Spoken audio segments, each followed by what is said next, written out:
Can you see my screen?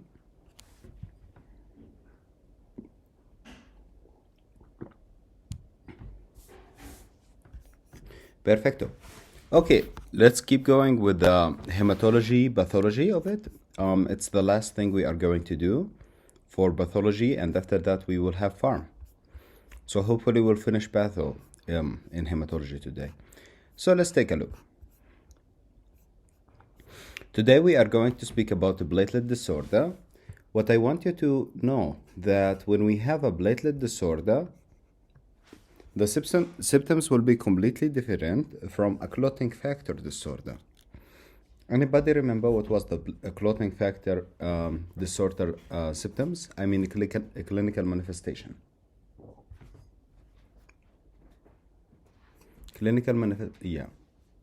Yeah, like hemophilia, for example. What was the clinical manifestation of hemophilia? Easy bruising plus deep bleeding, like hemiarthrosis, bleeding inside of the joint, right? Bleeding inside of the joint. Okay, good. While in the platelet disorder, they had dyspathia, purpura, and ecchymosis. All platelet disorder will have an increased bleeding time, while the clotting factor disorder will have an increased PT or BTT, right? So they will also have a mucous membrane bleeding, I mean the platelet disorder, and the microhemorrhage like petechia and epistaxis. Epistaxis means coughing out blood. Platelet count is usually low, but may be normal in a qualitative disorder. So platelet disorder can be either a qualitative or a quantitative. Qualitative means that you do have the platelet, but it sucks. It's not functioning normally. One common example of this is in the case of uremia. You do have the platelet, but it's dysfunctional. But the bleeding time in case of uremia with a dysfunctional platelet will also be high, right? So the bleeding time does not really care if the pathology is a quantitative or a qualitative. If it is a platelet pathology, the bleeding time is going to be higher. So they write here the following. Bernard-Soulier, Glanzmann thrombocythemia, and ITB. By the way, today I'm going to speak about ITB, TTB, and HUS. ITB is immune thrombocytopenia, TTB is thrombotic thrombocytopenia, and HUS is hemolytic uremic syndrome. Bernard-Soulier and the Glanzmann thrombocythemia, both of these are disorders of a specific binders in the clotting pathway. So if you come here and take a look at this, yes, so you can see here. Can you see the GB1B that binds to the von Willebrand factor? It will be defective, I mean the GB1B, in case of Bernard-Soulier. If you remember, I told you in this disease we have big suckers, which means big platelet, right? And that will lead to abnormal ristocetin test. Okay. Let's go back here and see what's up. So they write, the platelet count in case of Bernard-Soulier mostly will be normal, sometimes can be decreased, but the bleeding time, remember, we don't really care about the quantitative or qualitative. If there is a disorder in the platelet, the bleeding time is going to be high. Notes. So they write that Bernard-Soulier, it's an autosomal recessive defect in the adhesion. Why adhesion? Because the GB1B binding to the von Willebrand factor is responsible for the adhesion. So we'll have low platelet to von Willebrand factor adhesions, which is going to lead to some abnormalities. For example, one of the ways to test for that adhesion was the ristocetin test. Okay? The ristocetin test. And you could see in Bernard-Soulier big suckers, which is large platelet on the periphery. Glanzmann thrombocythemia, the same idea, but now the defect is not in the adhesion, but the defect is in the process of aggregation. So if you take a look here, you can see the GB2B3A, which is connecting two platelets together using fibrinogen. So this type of connection will be absent in case of a Glanzmann thrombosthenia.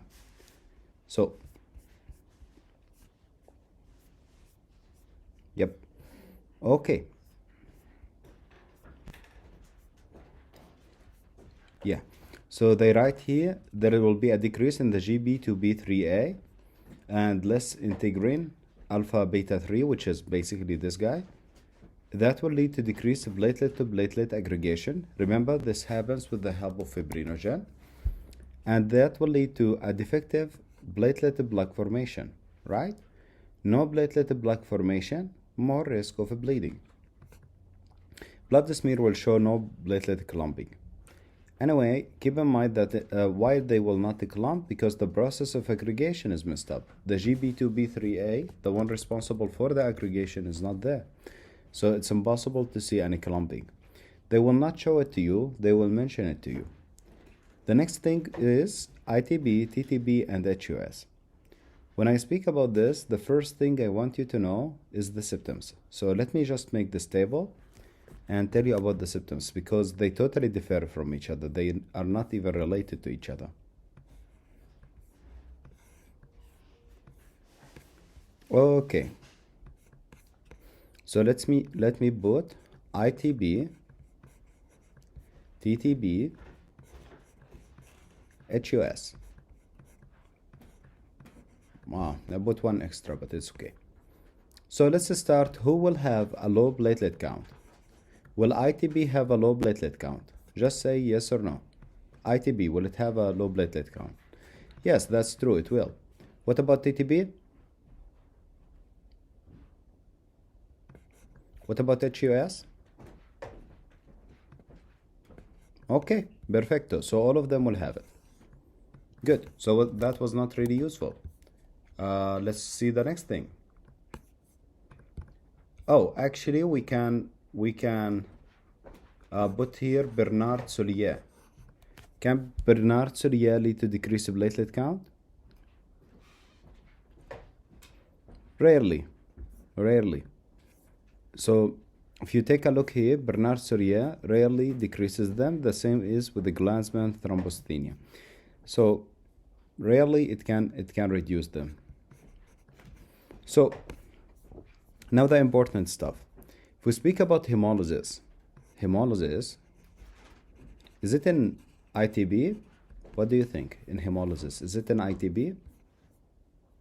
No, it's not. What about TTB? It is in TTB. In TTB, I will be telling you that the problem is formation of microthrombi that are going to shear the RBCs, which form us shear cells, right? So hemolysis will occur in case of TTB. What about HUS? Also will have it. What about Bernard Solier? Nope. Okay, the next one.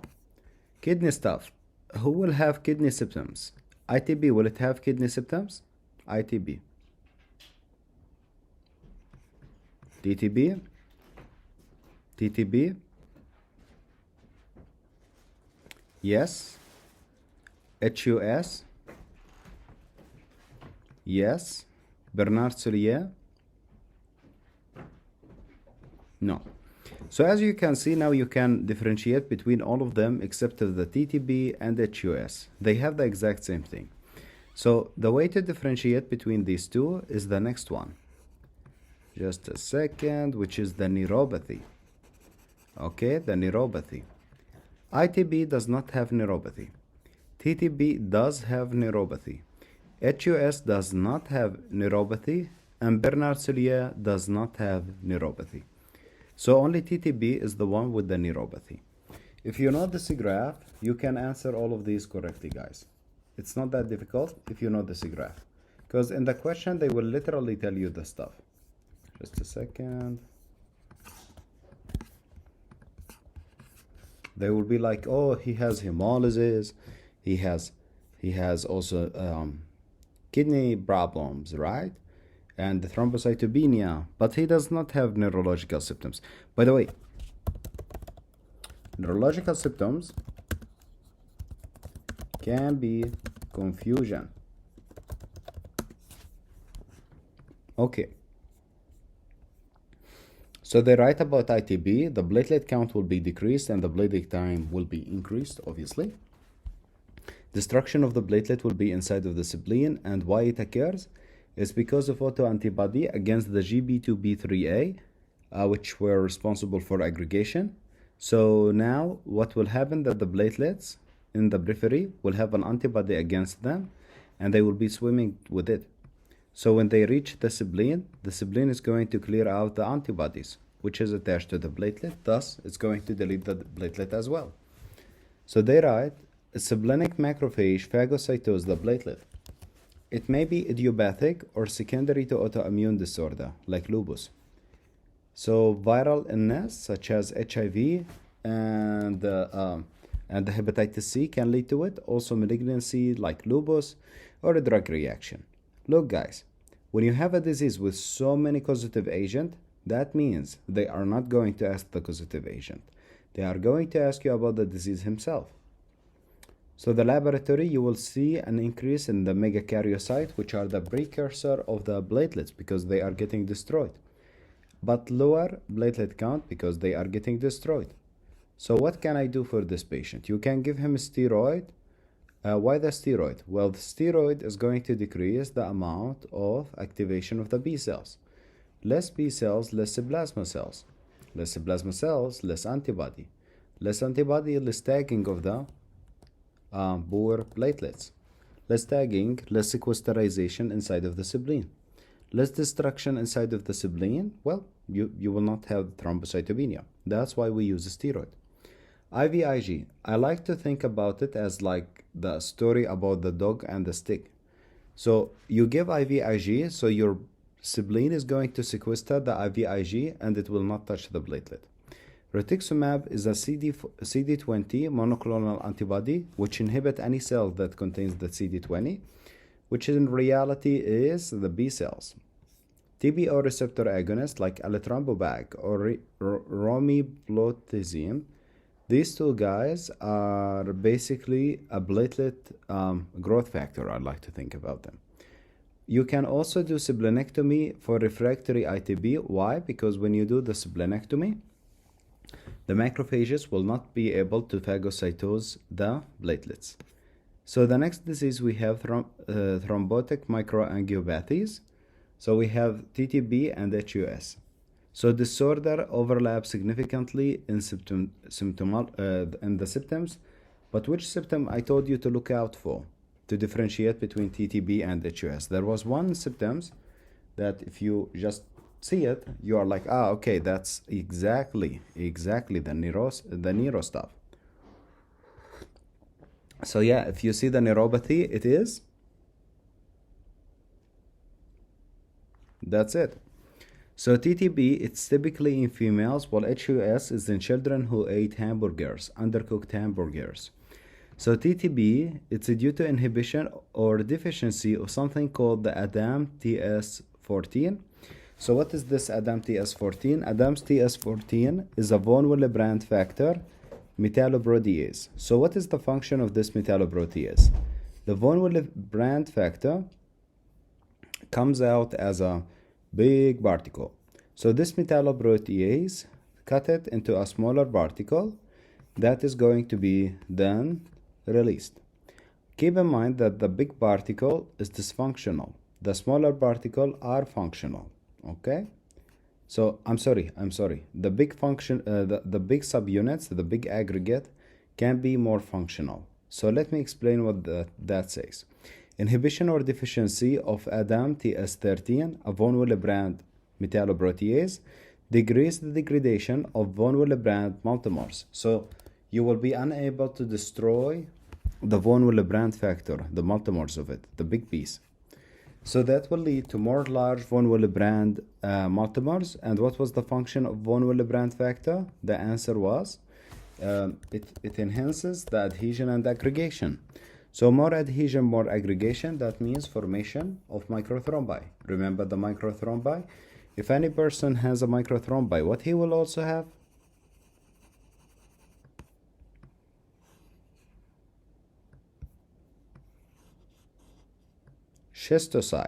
schistocyte. So microthrombi, when we form them, they contain a lot of platelets, right, guys? So because they contain a lot of platelets, what is going to happen to the platelet count inside of the serum? Low. Why? Because they were consumed here. So the presentation is a triad of thrombocytopenia, decreased platelet, microangiopathic hemolytic anemia. Why? Because of formation of schistocyte, and acute kidney injury with increased creatinine. Why? Because this process of thrombosis mostly occurs in the kidney. This is true for both diseases. Let's just take a quick look at HUS. They write commonly caused by Shiga-like producing E. coli infection, which has this special serotype. Keep in mind that HUS has something more special, which is the like the food it causes it, which is the undercooked hamburger or undercooked meat. So the next thing we have here is differentiating the symptoms. So TTP will have the neurological symptoms, also fever and riot, but the neurological symptoms. HUS will have the bloody diarrhea and the riot. Notice the kidney stuff, thrombocytopenia, schistocyte is in both of them, so that won't help. So the labs will show a normal BT-BTT. Why? Because it's not a clotting factor disorder. It will help to distinguish TTP and HUS. Coagulation pathway is not activated in these, right? And from DIC. Oh, okay, so remember, in DIC, everything is affected. Disseminated intravascular coagulation, every single thing, like coagulation pathway, yes. Platelet pathway, yes. Fibrinolytic pathway, why not? So everything is activated. So the treatment will be with the plasma exchange, steroid, and rituximab for case of TTP. Why? Because basically this is going to inhibit your immune system, and there is a theory about that this disease is antibody mediated, but it's not confirmed. But they do work. It's an autoimmune disease. For HUS, mostly it's supportive treatment. After some time, the patient will get better on his own. Keep in mind that you must do hydration, and if you do an EMB stain of his feces, what will be the color of the stain in case of EMB stain? Culture, media. The answer is, because it's E. coli, it will be green. Okay? Because it's E. coli, it's going to be green. EMB. Gaussian methylene blue. Okay, good. So let's have a little break now because I just have to take care of one thing, and I will see you guys in 7 minutes. See you in 7. Oh, let me start this. Okay, good.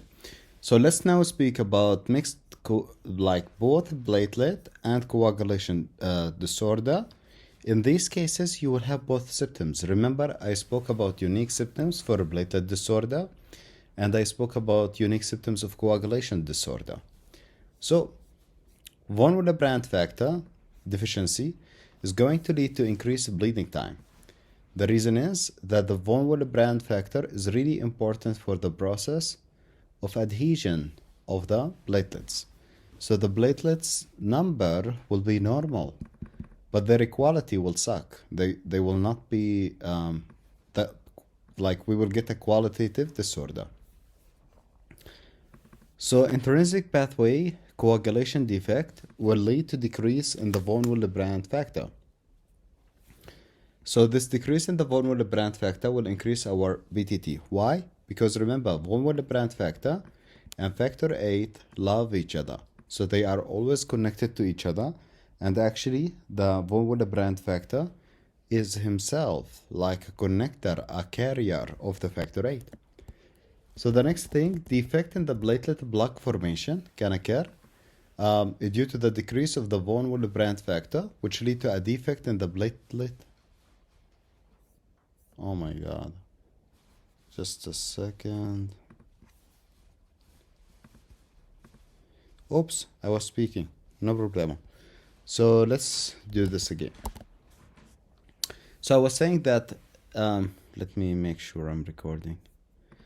Okay, so I was speaking that mixed platelet and coagulation disorder will have the symptoms of both a platelet disorder like petechia, ecchymosis, and a coagulation factor disorder like hemiarthrosis. So the von Willebrand factor, remember, in that case, no actual aggregation, which is going to increase the bleeding time. In the same time, the von Willebrand factor is a carrier for factor 8. So a defect in factor 8, it will lead to an intrinsic pathway of the clotting factor deficiency, which increases uh, the plateletness inside intrinsic factor. So intrinsic pathway coagulation defect will have a low von Willebrand factor and increased PTT. Why? Because the von Willebrand factor carries and protect the factor 8. Defect in the platelet block formation can occur as well, which is going to lead to a reduction in the von Willebrand factor and the defect in the platelet to von Willebrand factor adhesion. Okay, what else? So most are autosomal dominant. That means there is 50% chance to transmit it if one of the parents was affected. Mild, but most common inherited bleeding disorder. No platelet aggregation with ristocetin cofactor assay. Why? Because the ristocetin cofactor assay used to check the binding of von Willebrand factor into the GB1B. So what is the other disease that ristocetin test can diagnose?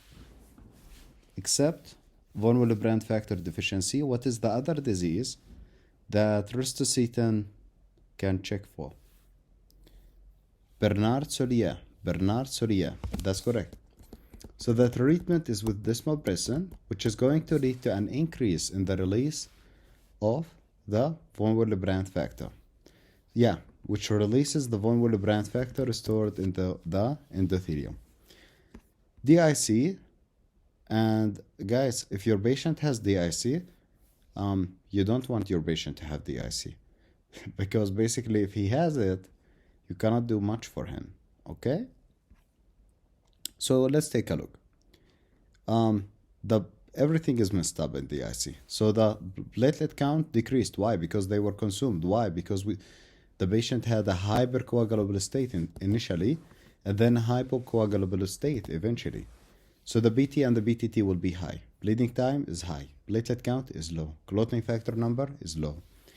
So widespread clotting factor activation, that's the hypercoagulable state. In that case, you will have so many thromboses all over the body, which is going to lead to a deficiency in the clotting factor, right? So bleeding state will occur, which is a blood oozing from the puncture site.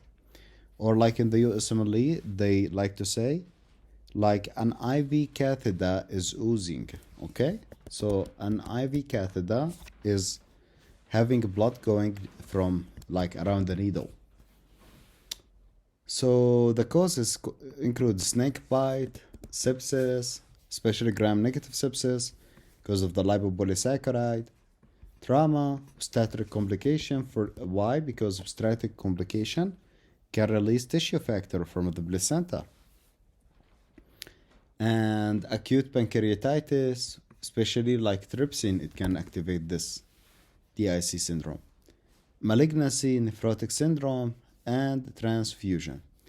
So the causes are not that important, but the outcome is the most important. So in the labs, you will see schistocyte because of the formation of the microthrombi. More fibrin degradation products, which is the D-dimer, will be high. Fibrinogen or any clotting factor is going to be low. Why? Because all of them will be consumed, right? So if we go to the next step here, we have hereditary hemophilias. All of them are autosomal dominant, which means if one parent has them, there's 50% chance of the child having them. So they can lead to a hypercoagulable state. Let's take a look. The first one is antithrombin deficiency. Does anybody remember which medication used to work in the antithrombin 3? There was a medication that used to work on antithrombin 3? Well,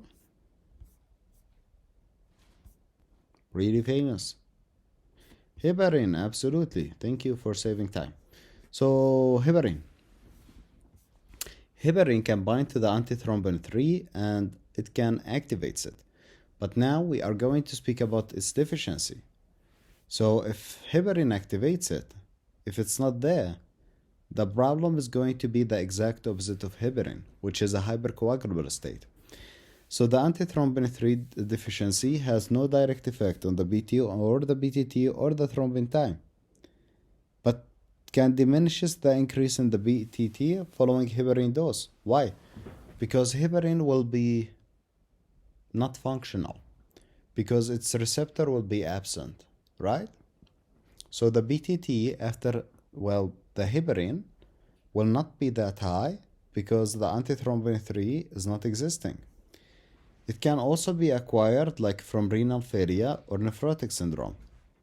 Remember, in these cases, we had an antithrombin 3 loss inside of the urine, which is going to decrease the inhibition of factor 2 and factor 10. Really common question in the USMLE. Heparin work on which two factors? It's factor 2 and factor 10. Also one more question. Warfarin at which factor it works? It's 1, 9, 7, 2. Okay? So factor 5 laden. So factor 5 laden, basically it's quite common actually, this one. Production of a mutant factor 5. So this mutation is going to be like instead of guanine, we have an adenine DNA point mutation. Which type of point mutation is it? Which type of point mutation is it?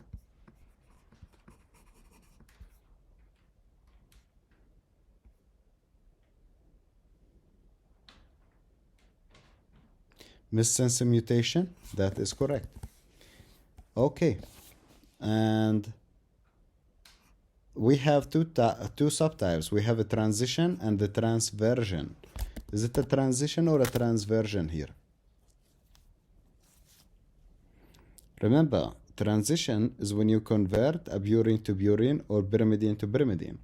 Transversion is when you convert a purine to pyrimidine or pyrimidine to a purine. So in this case, we are converting a purine to a purine, so it's a transition. So the mutation is an arginine 506 glycine mutation near the cleavage site that is resistant to degradation by activated protein C. Wait a second. Protein C was an anticoagulant.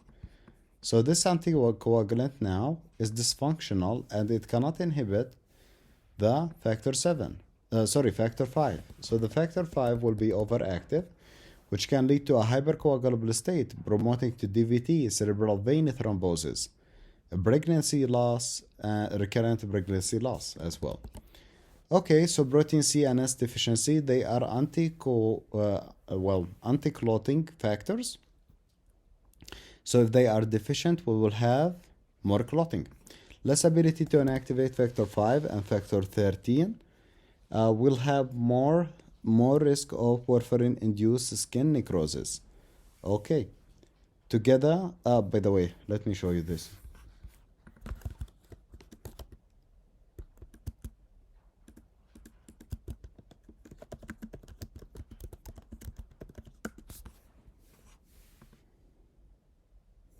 Yep, it looks like this. Warfarin-induced skin necrosis. Okay, together protein C and protein S can lead to coagulation. Keep in mind that they are anticoagulants, so if they are deficient, you will have a hypercoagulable state. So the next disease is a prothrombin G2020-2210A mutation. It's a point mutation of the 3' untranslated region, which basically is going to continue the translation. Instead of having a halt codon, we'll have we have the stop codon.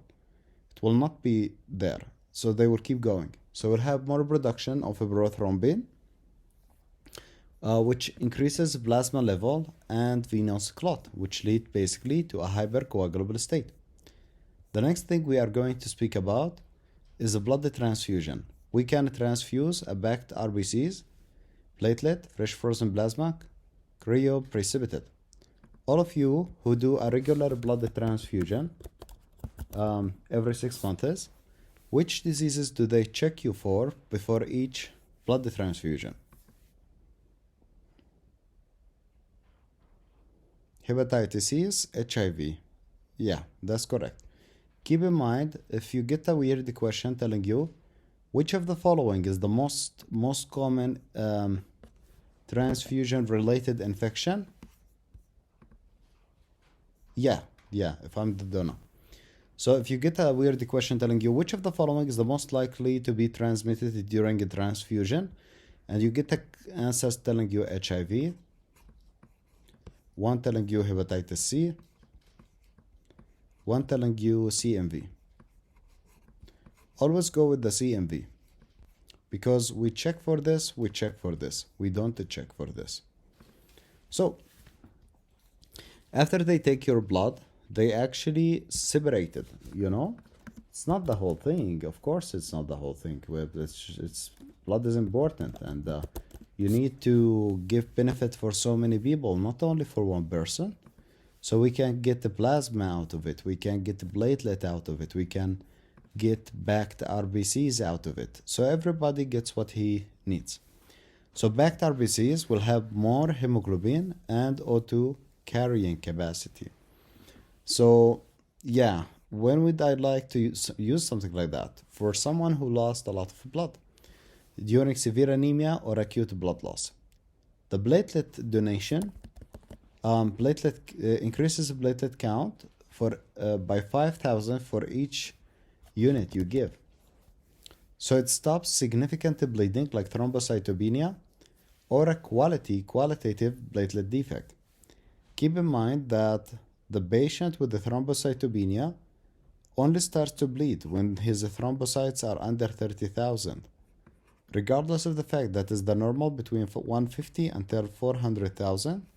If it gets under 30,000, he starts to bleed.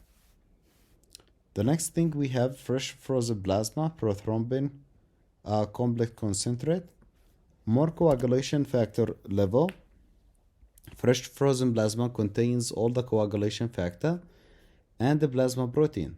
Okay, so it has all of them. So this prothrombin complex concentrate has factor 2, 7, 9, and 10. Remind you about somebody? Factor 1, 9, 7, and 2. Yes, for warfarin.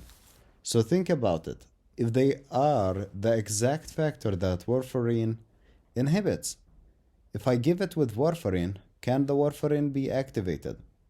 Can the warfarin work, I should say? No.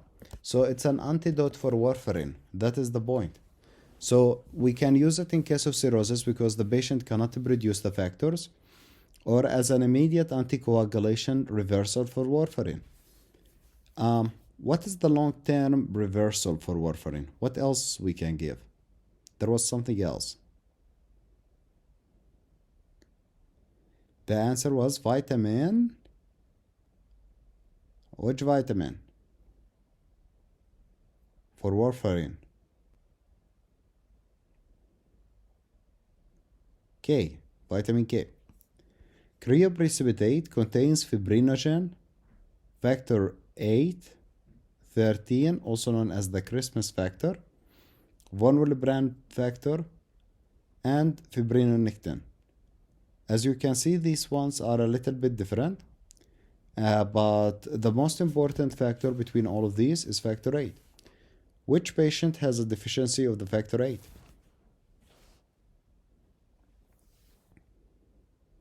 Hemophilia A. So they write coagulation factor deficiency involving fibrinogen and factor 8. I want you to keep in mind a few problemos. For example, some complication that can occur because of transfusion. Transfusion reaction we mentioned, but we can have something called secondary hemochromatosis, especially in patients who have thalassemia or patients with who have spherocytosis and keep intaking recurrently blood. Also hypocalcemia because the blood contains citrate, which is going to chelate the calcium. Hyperkalemia because when the RBC lies, they are going to release all of the potassium inside of them. Okay, so the next thing will be leukemia, lymphoma. We'll just say the definition, and after that we'll get a break. When you hear the word leukemia, please think about cells in the peripheral blood. Lymphoma, start thinking about an actual mass in a lymph node. Leukemia, cells in the peripheral blood. Lymphoma, mass in the lymph node. Leukemia is a lymphoid or myeloid neoplasm with a widespread involvement of the bone marrow. Tumors are usually found in the peripheral blood. Lymphoma, however, is arising from the lymph node. Variable clinical manifestation, like arising in atypical sites or leukemic presentation. After the break, we are going to speak about what is Hodgkin's and non-Hodgkin's lymphoma, the difference between them. We'll speak about the plasma cell dyscrasias and the myelodysplastic syndrome. Take a break and then come back, speak about the leukemias and how and the tumor lysis syndrome. So see you guys in 10 minutes.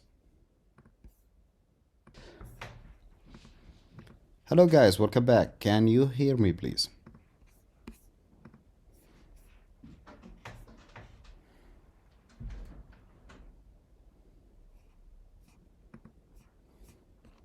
Okie dokie. So let's start with the lymphomas.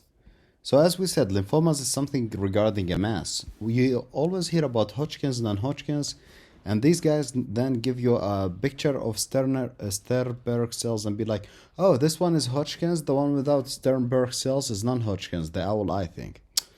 Well, okay, nice, that's histology, but what about the actual clinical manifestation? What will the patient have different, like Hodgkin's versus non-Hodgkin's? So that's what we are going to see. Both Hodgkin's and non-Hodgkin's, they are going to have something called the B symptoms. B symptoms are low-grade fever, which is like 38 degrees, but constant. It's not like 1 day, 2 days, it's always there. Night sweats, they wake up at night soaked with the sweat, and it does not happen once, twice, every single night. And weight loss. But these symptoms are the most important. So, they're right. In Hodgkin's, we have a localized single group. This is the important thing. Single group of nodes with contagious spread. So, what does that mean? Well, somebody with Hodgkin's lymphoma can have affection only with of the axillary lymph node. But it cannot be axillary and inguinal. It cannot be. So the stage is the strongest predictor of the prognosis. What is the stage of the cancer? It's about this T and M type of classification. T is the tumor invasiveness, N is involvement of the lymph node, and M is for the metastasis. So the higher the T and M number, the worse the prognosis. The lower the T and M number, the better the prognosis. While the non-Hodgkin's lymphoma, multiple lymph node groups are involved, and we can even have an extranodal involvement is common. Non-contagious spread, and it has much worse prognosis. So now the Reed-Sternberg cells, which look like the owl eyes, you will see in Hodgkin's lymphoma. While if we are speaking about the non-Hodgkin's lymphoma, it can be mostly B cells, it can be T cells as well. Don't worry too much about that. I will teach you how to differentiate between a B cell lymphoma and the T cell lymphoma when we reach them. So the Hodgkin's lymphoma have something called bimodial distribution, which looks like this. Bimodial distribution means that it affects 2 peaks of age. In young adulthood and also again after age 55. So we call this structure a bimodial distribution. More common in males except the nodular sclerosing type. It will be more common in females. I will speak here about all of these types. Non-Hodgkin's can occur in anybody. The causative agent of Hodgkin's is EBV, while non-Hodgkin's, it can be many things like, again, EBV, or it can be autoimmune disease, HIV, or for the T-cell lymphoma, it can be the HTLV. So, the Hodgkin's. Hodgkin's lymphoma contains Reed-Sternberg cells, distinctive tumor giant cell, which are these guys. See, these are giant cells. So they are binucleated or bilobed with two halves as mirror images. We call them the owl eyes. So the Reed-Sternberg cells are a CD15 and a CD30 B cells origin. So they are 15 and 30. So they put here, yes, CMV has the owl eyes. You are correct. You are correct. CMV has the owl eyes, but it does not have the same type of a baneless lymphadenopathy. Okay? It does not have a baneless lymphadenopathy. Remember, lymphomas are always painless. So 2 owl eyes, which is 2 multiplied by 15, which is 30. Nodular sclerosing is the most common type, and I will show you this actually. Lymphocytic rich is a good prognosis. Lymphocytic depleted is a bad prognosis. So if you have more lymphocyte, good prognosis. Less lymphocyte, bad prognosis. And we have the mixed cellularity, in which we have eosinophilia, and it's seen in the immunocompromised patient. The only one that you have to know its histology is actually the nodular sclerosing Hodgkin's lymphoma type.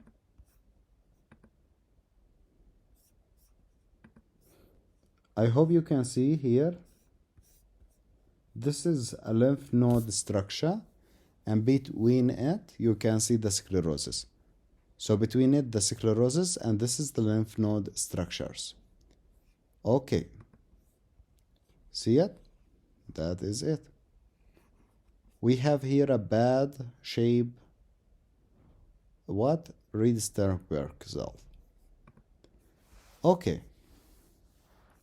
That's for Hodgkin's. So the patient with Hodgkin's will have it localized, affecting one group of the lymph nodes, and that's it. Non-Hodgkin's lymphoma, and the tumor is painless, of course.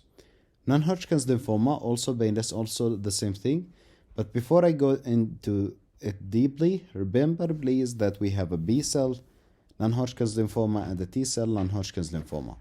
So how can I differentiate before I start even reading the question, which one is a B-cell lymphoma and which one is a T-cell lymphoma? So there is an easy way actually. I will teach it to you. So what you have to do is all of the B-cell lymphoma have lymphoma only. But the T-cell lymphoma have lymphoma plus rash. So the ones who are B-cell lymphoma have no rash. T-cell lymphoma have rash. No rash, yes rash. B-cell lymphoma, no rash. T-cell lymphoma has rash. So the B-cell lymphoma, one of the examples is BERK8. So it has number 8. BERK8. So it is an adolescents or young adults. It's an 8 to 14 translocation, which is just a movement of the gene from the like one chromosome to another chromosome. So translocation of the c-Myc gene from the chromosome 8 and the heavy chain of immunoglobulins at the chromosome 14. After this translocation occur, we'll have hyperproliferation of the cell, which is leading to Burkitt lymphoma. Please remember that it's the c-Myc. N-Myc was for neuroblastoma. L-Myc was for lung cancer. Starry sky appearance will be seen with sheath of lymphocyte with the tangible bodies, which are the macrophage. They love to show you the starry sky appearance. It's like a sky full with the stars, you know? That's what this starry sky appearance means.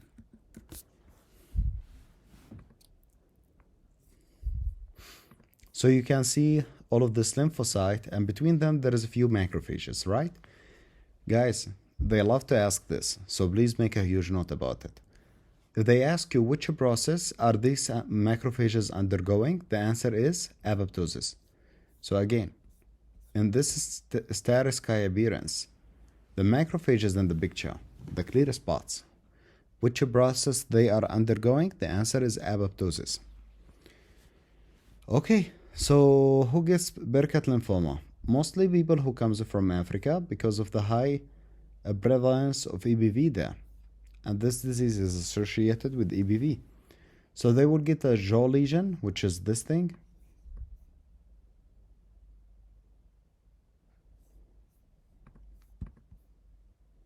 Which is this thing. And I will show you some gross.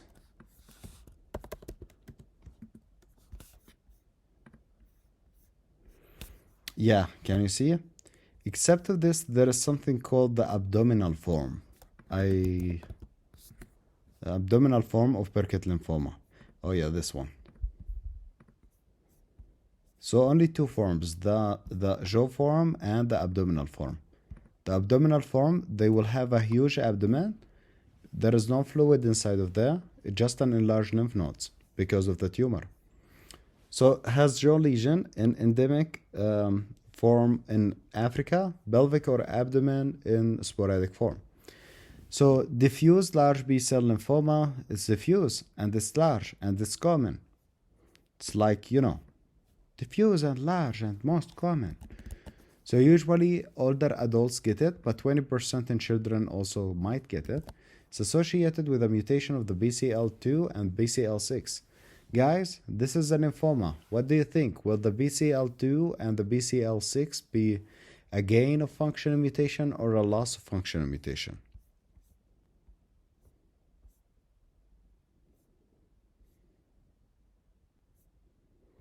It is going to be a gain of functional mutation. Why? Because the BCL, what is it? It's a protective, to protect the cell against apoptosis.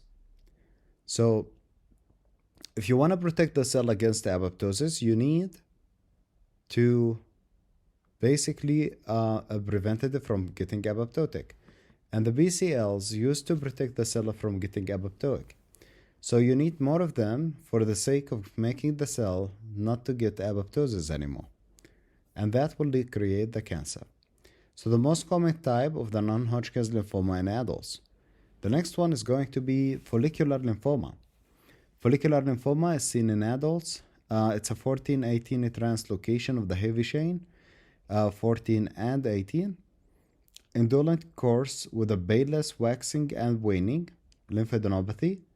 BCL2 normally inhibit the apoptosis. Okay, good. So thus, if the BCL2 is going to be overactive, the apoptosis will not be inhibited. And yeah, that is going to lead basically to hyperproliferation and follicular lymphoma. The mantle cell lymphoma, mantle and there is marginal. So if we have how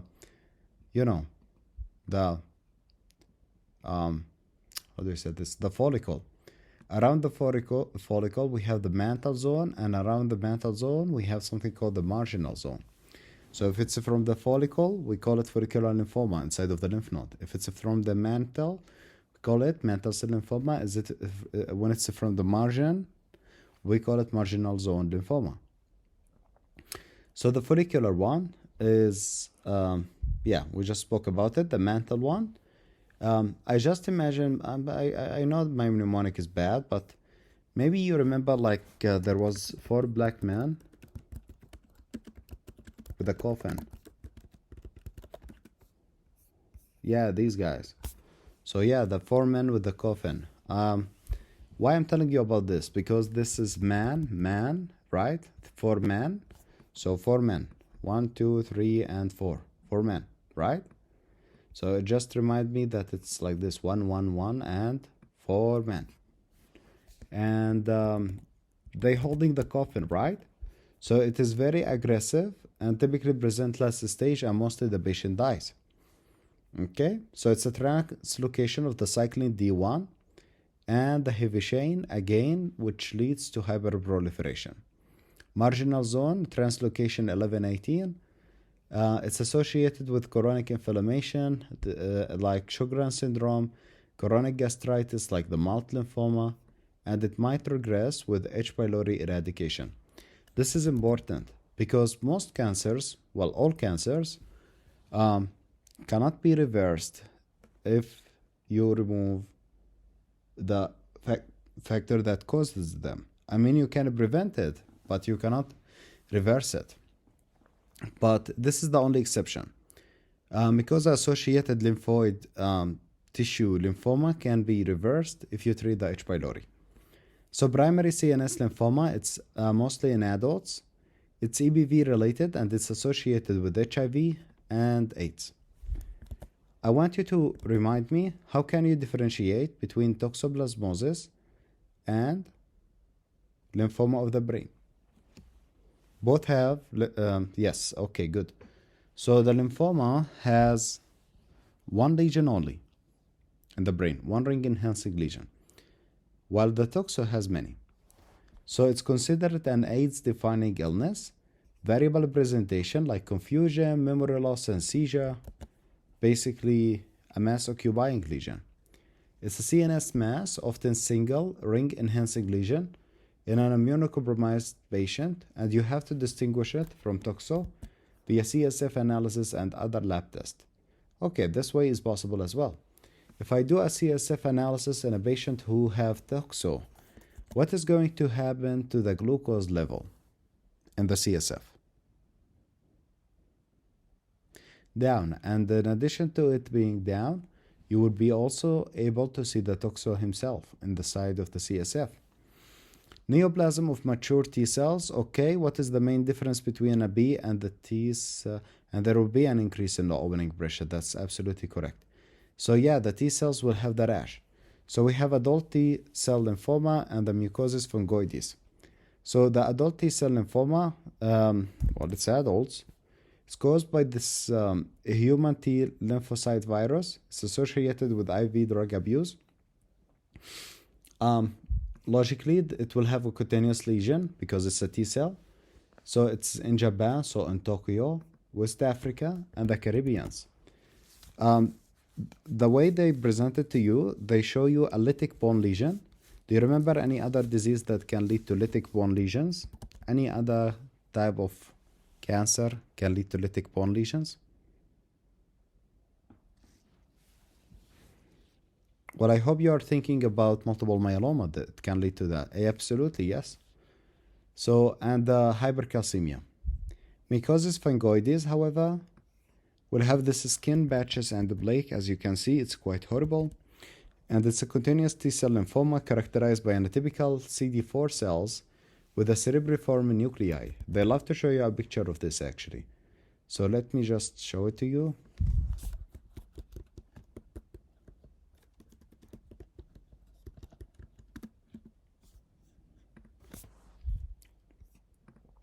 So this is the cerebriform nuclei, in which the nucleus of the cell looks like a brain, right? So the cerebriform, it means like a brain-like a nucleus.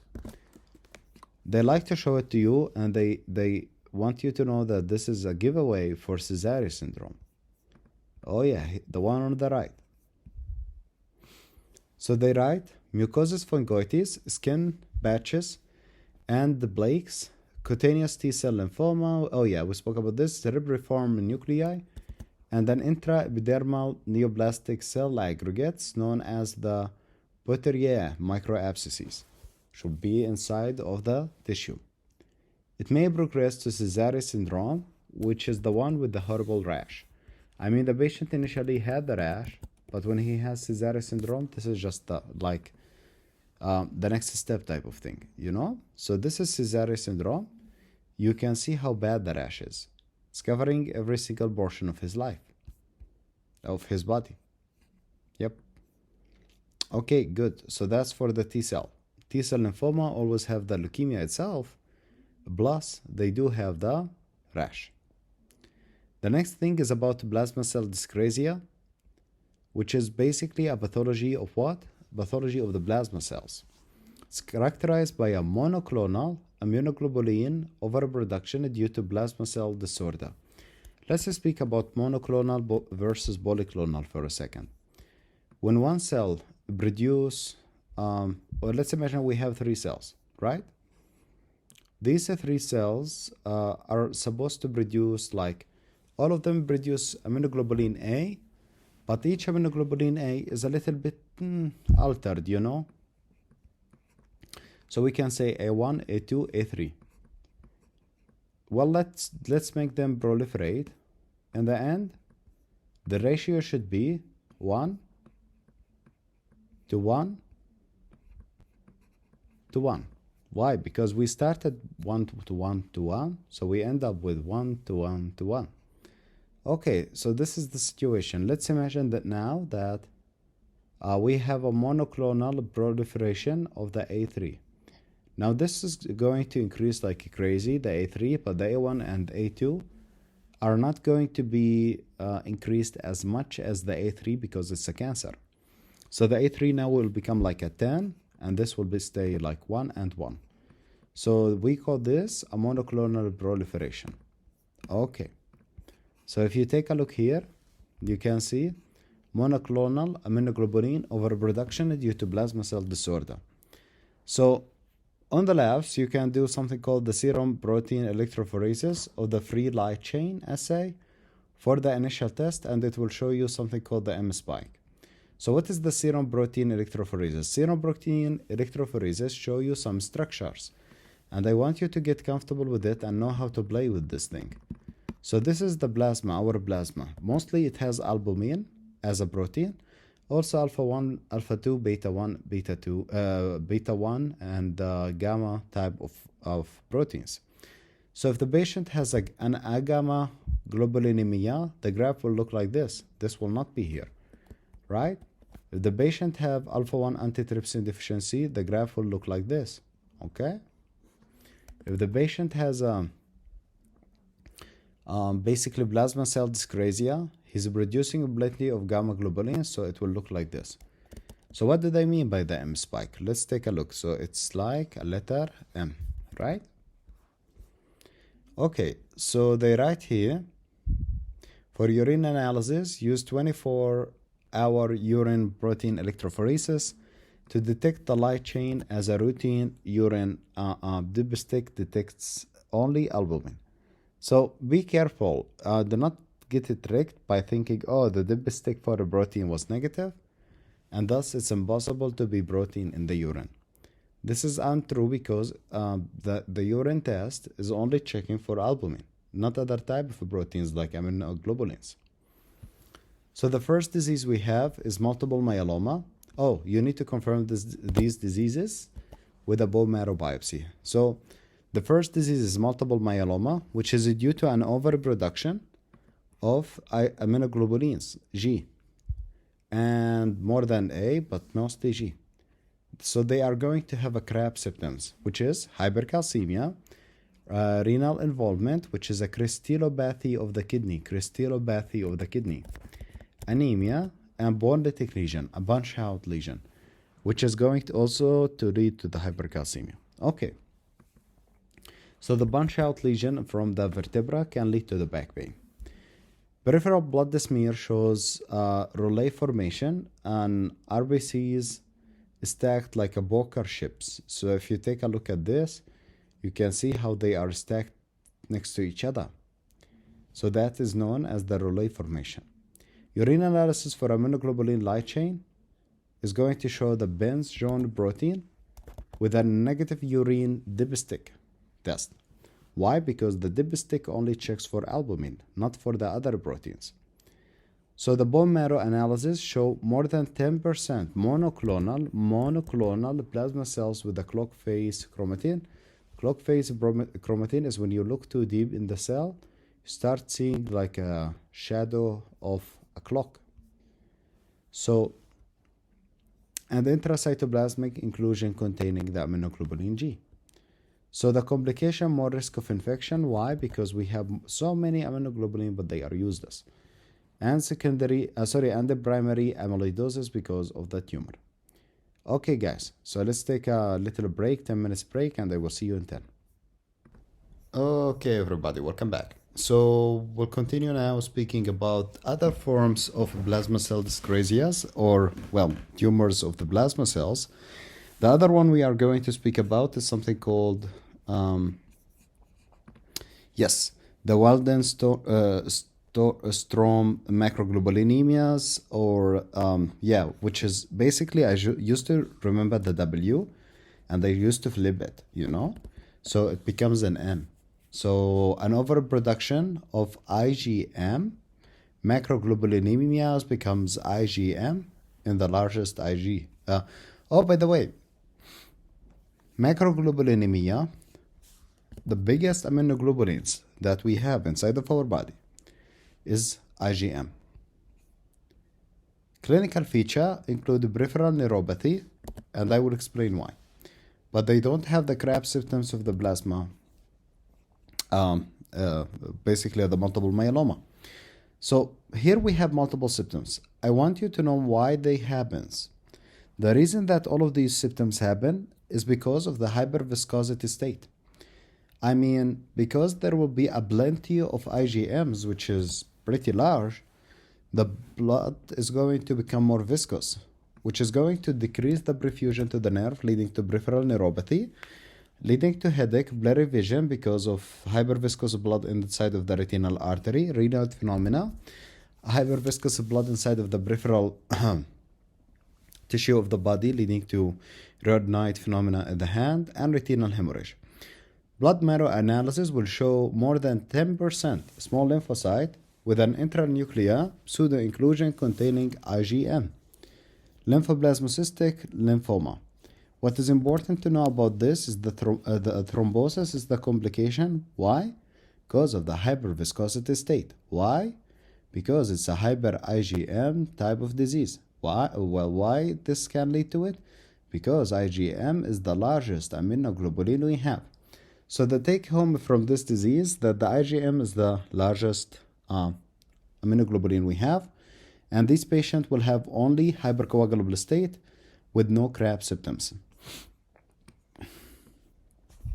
Monoclonal gammopathy of undetermined significance. They tell you undetermined significance, it means no significance, no symptoms.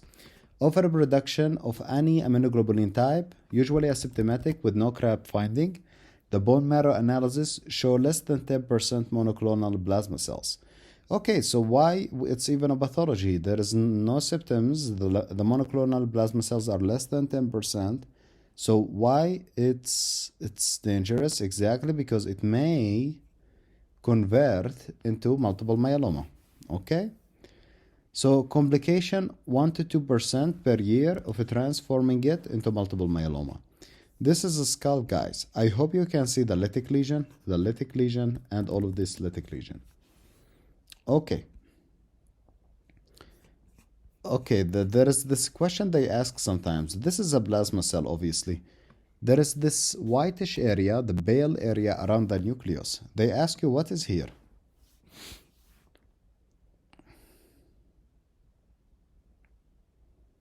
The pale area around the nucleus, it's not the cytoplasm. This is the cytoplasm. So it's 3 areas, right? Cytoplasm, something, and the nucleus. What is this something? The answer is, it is rough endoplasmatic reticulum. Yes. And the reason that it's large, it's because, plasma cell produce plenty of antibody. That makes it basically hypertrophied and larger. Myelodysplastic syndrome is going to go something like this. So stem cell disorder involving ineffective hematopoiesis. Hematopoiesis is the process of making blood cells. So we'll have a defect in the cell maturation of a non-lymphoid lineage. So we'll have a bone marrow blast. Okay, a blast definition is an immature cell. So blast definition is immature cell. It does not matter which blast it is. Anytime you hear blast, it's immature cell. Bone marrow blast less than 20%, while in case of AML, the actual leukemia, it will be more than 20%. So it's caused by de novo mutations or environmental exposure, such as, for example, we have radiation, benzene, chemotherapy. All of these can lead to myelodysplastic syndrome.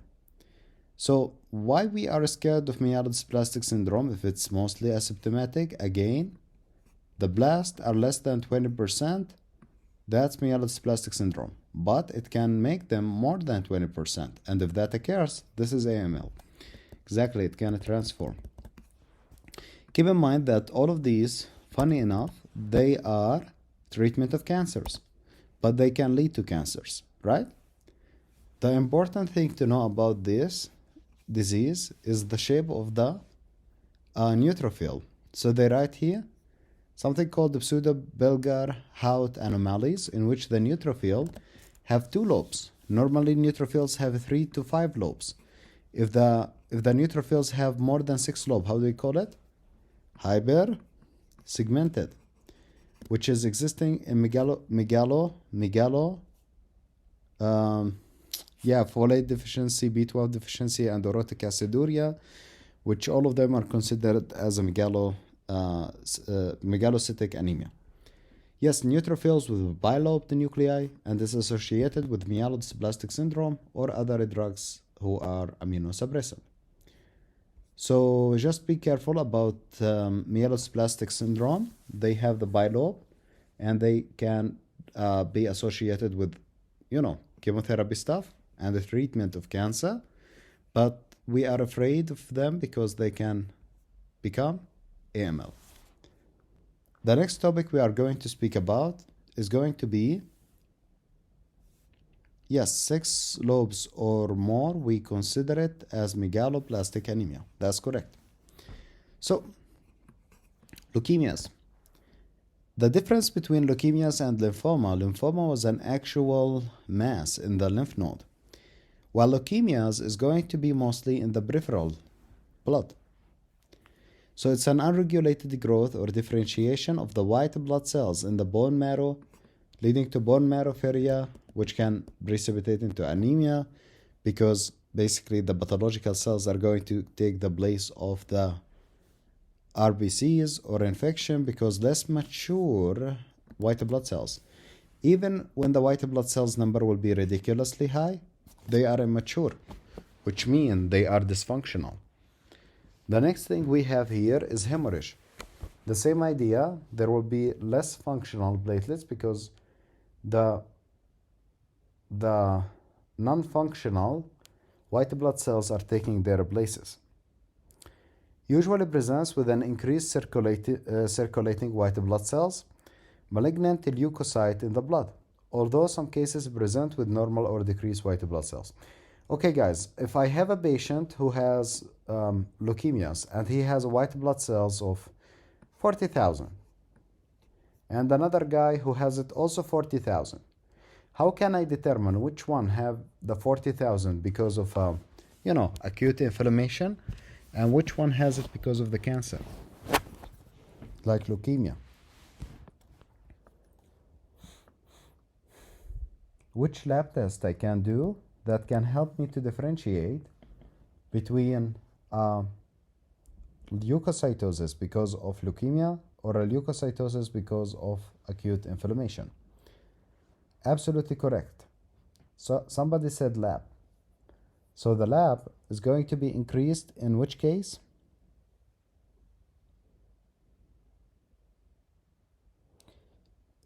Inflammation, absolutely. While in the cancerous cells, they are immature, so they cannot produce it. Good.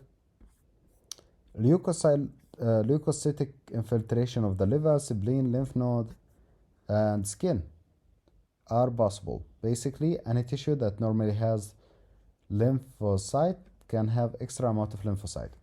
So we have lymphoid neoplasia and myeloid neoplasia according to the lineage.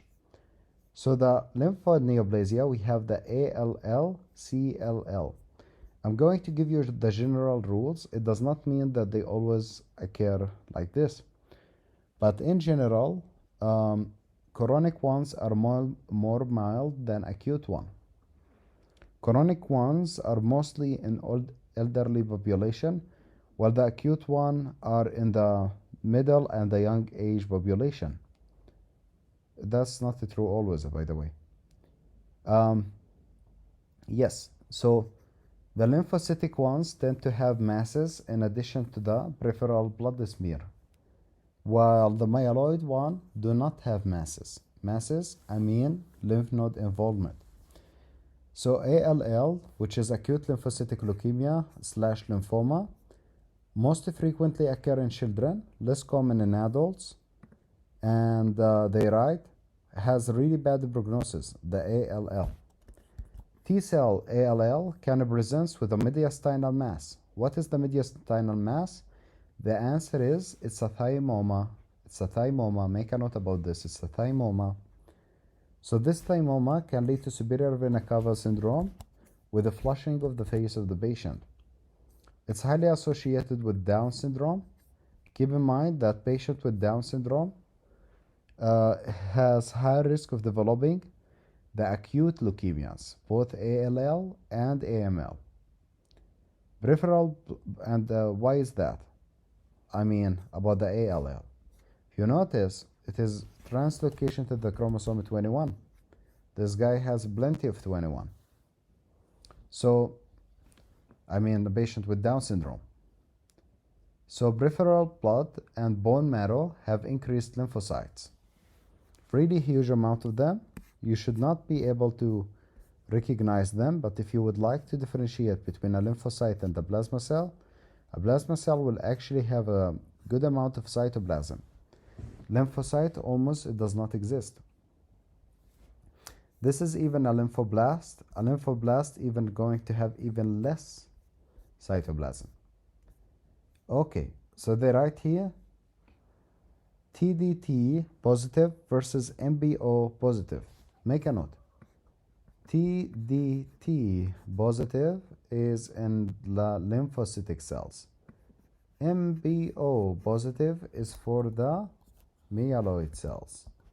So they write here TDT positive of BRE and BRE T cells and the BRE B cells.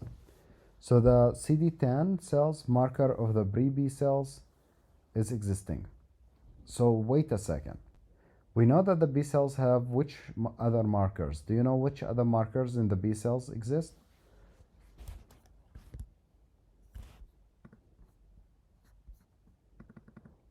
Well, basically, we had a different marker known as the CD20 and CD19 and CD21. But here they are mentioning the CD10.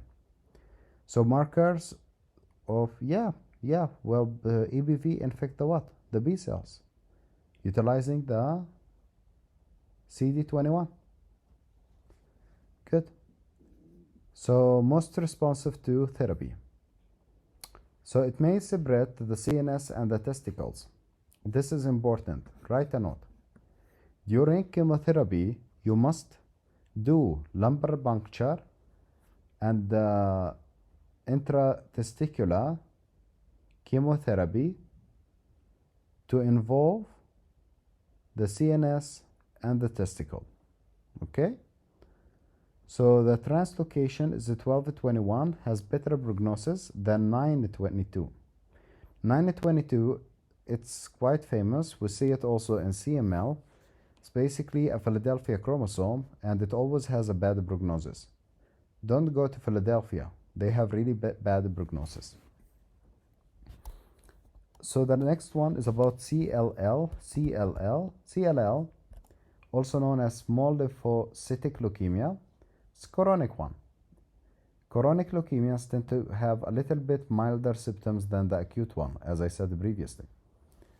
So the age is going to be more than 60, the most common adult leukemias. And just a note, people who have CLL die with CLL, not from CLL. That means it's a chronic disease. So this patient, most common adult leukemia, CD20, 23, and 5 at B cell neoplasm. So it's often asymptomatic, as I said, but it can progress super slowly, except in one case known as Richter transformation. Anyway, you can see as much cells on the peripheral smear, and they look like this. I want you to know exactly why we have a smudge cell, because I don't think you will see it anywhere else. So if you take a look at the smudge cell, it's this thing. So what is the idea and why it's smudged and what does it mean? Well, a smudged cell is basically a really big cell. And during the preparation, remember, you take one glass, you put the blood smear, and you take another glass, you put it on top of it, and you just press them against each other. So because the cell is so big, it's going to get smudged in case of CLL. And that is the cause of smudged cell in case of CLL. So they right here, smudged cell on the peripheral smear, autoimmune hemolytic anemia can occur. Keep in mind the CLL is associated with both cold and warm hemolytic anemias.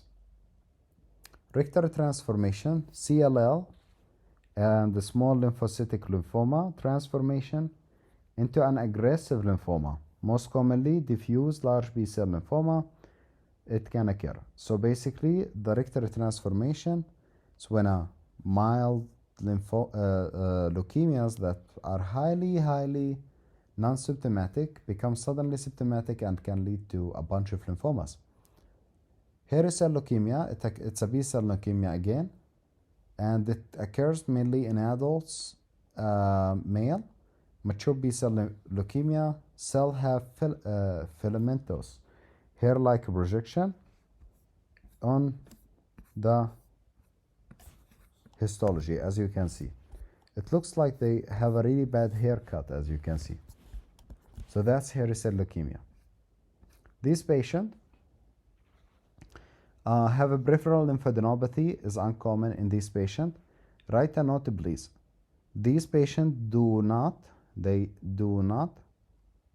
have lymphadenopathy, but they do have splenomegaly. People with multiple myeloma, most of the time, do not have splenomegaly, but they do have lymphadenopathy. So causes bone marrow fibrosis, which can lead to a dry tab on aspiration. Where did we hear about the dry tab before? We spoke about other pathology that led to a dry tab. Do you remember which pathology led to dry tab? No. It's not anemia. It was something leading to the teardrop cells, if you remember, the dacrocytes, the crying cells, tear-like cells. It was the myelofibrosis. Let me check, just a second. Bone marrow fibrosis. So, yeah, in that case, we also have a dry tab. Patient usually present with massive splenomegaly and pancytopenia. So you can stain it with a trap stain, which is something known as tartrate-resistant acid phosphatase. Basically, they stain positive for that. You don't have to know what is it, it's just a stain. And basically, we don't use it anymore. Instead of that, we use a flow cytometry, which I explained for you before. We put it on the chart, and we can know exactly which one is a hairy cell leukemia and how much of it. It's associated with the BRAF mutation, and this is high yield actually. And the treatment is with the purine analog, pentostatin and the cladribine. Make a huge note. These two drugs work at the purine salvage pathway, at the basically at the adenosine deaminase here, and they going to basically ruin the purine salvage pathway. If you are me, you like it a little bit easier. Remember that when you block the ADA, you are going to have accumulation of adenosine, which is not only vasodilator, but also it's lymphotoxic. So when the adenosine accumulates inside of the lymphocyte, it's going to be toxic and it's going to kill the lymphocyte. Okay.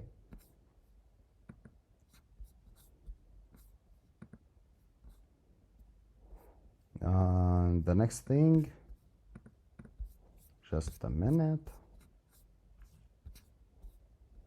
Yes. Okay, so let's speak about AML. AML, median age is 65. It can have the hour rod, not always, be careful. So what is the hour rod? As you can see, there is a rod-like structure inside of the cytoplasm. This is known as the hour rod. It's made up of myeloperoxidase enzyme, an enzyme that participated in the oxidative pairs to create us bleach out of hydrogen peroxide. Myeloperoxidase positive cytoplasmatic inclusion seen mostly in acute promyelocytic leukemia. ABL is an acute promyelocytic leukemia, formerly known as the M3 AML. Back in the time, there was a classification about AML, which is subdivided into 6 types. Not anymore. We have an increased circulating myeloblast. I want you to notice something. Anytime the leukemia is acute, it's a blast. Anytime it's a chronic, it's not a blast. So you can see in the ALL, they will have a blast. See, lymphoblast. In the AML, they do have a blast, a myeloblast. But the chronic ones, they do not. So the acute one has increased circulating myeloblast on the peripheral smear. Risk factors include a prior exposure to an alkylating chemotherapy, radiation, and myeloproliferative disorders. In addition, Down syndrome is what is interesting, that mostly the patient will be getting treated by chemotherapy and radiation for another tumor, and he gets the AML as an accidental tumor, you know? Down syndrome also can lead to it. And the other cancer that was in Down syndrome, do you remember which one it was? Other cancer in Down syndrome? ALL, that's correct, good. And yeah, Down syndrome, typically acute megakaryoblast leukemia, formerly known as the M7 AML. I thought they were 6. Okay, anyway, thanks God this classification is cancelled. So acute promyelocytic leukemia, which is the most important one because it has a unique treatment. Because it has a unique treatment, it has a unique translocation, which is 1517. Both of the numbers are odd. All of the other translocation, one number is odd and the other one is not odd. Or it can be like both of them are even. But this is the only translocation where the two numbers are odd, 1517. So the treatment is going to be odd. It responds to ATRA, which is all trans-retinoic acid, vitamin A basically, and arsenic trioxide. So just vitamin A can cure the patient from cancer. They would like you to know how. So it induces the differentiation of promyelocytes. Well, they never write it this way. They will tell you because the retinoic acid lead to the maturation of the blast in the cancer, which is going to maturize the immature cells. DIC is a common representation of AML. The cause of DIC is the release of the myeloperoxidase directly into the circulation. So CML, a peak incidence between 45 until 85, median age is 64. However, is defined by the Philadelphia chromosome, which is the 922. Yeah, we spoke about this guy. And we said how bad it was. So 922, BCR-ABL, which is a tyrosine kinase type of a mutation. What do I mean by when I say tyrosine kinase type of a mutation? Tyrosine kinase type of a mutation, hyperproliferation disorder, which is going to lead to hyperactivation of the tyrosine kinase, which lead to an inner hyperproliferation of the DNA, and myeloid stem cells proliferation. It will present with a dysregulated production of mature and immature granulocyte like neutrophil, metamyelocyte, myelocyte, and basophil. All of these I respect, but there is only one of these that is only appearing in this disease, and it does not appear in any other disease. Do you know which one it is? which cell only appears on the peripheral smear of CML and it does not appear in any other cells? Which cell in the peripheral smear? The answer is correct. It's basophils. So, and also this patient will have splenomegaly. It may accelerate and transform to an AML or an ALL. Notice, chronic to acute, that's known as a crisis, blast crisis. It responds to the BCR-ABL tyrosine kinase inhibitor because the BCR-ABL idea is to create a tyrosine kinase. So they created a monoclonal antibody, not one, multiple of them, which ends with tinine, and they did a real revolution in the treatment of CML. Previously, we used to give a bunch of chemotherapy and they used not to work. Now, amitinib, they actually lead to improvement in the life of the patient. Okay, good. So, okay, we have like 2 pages left, but basically, I just finished my traveling today, so I'm a little bit tired. I'm going to call it off for now. We'll finish it up with the pharmacology on Monday. Please do not forget your task. You have to do the sketchy for the chemotherapy. It's quite a lot. So see you guys on Monday.